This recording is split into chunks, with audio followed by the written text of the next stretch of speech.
Rewmi 24 TV. dal leen ak jàmm mbokk yi ginnaaw ba ñu leen nuyoo di leen siyaar encore procès Prodac ba ña ngay wëy di wax actualité coow laa nga mel ne tuleeg male kii di Mame Mbaye Niang xam ngeen ne dafa ne woon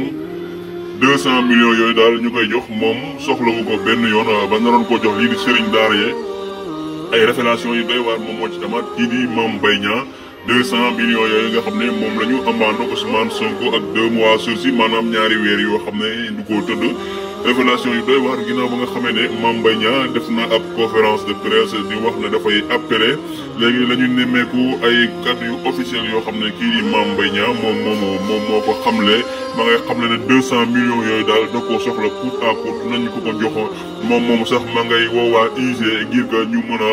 dem ci Ousmane Sonko ngir mën a jël 200 millions yooyu su waat ñu daal di saisir alalam nangu këram ngir mën a jot ci 200 millions yooyu nga xam ne moom la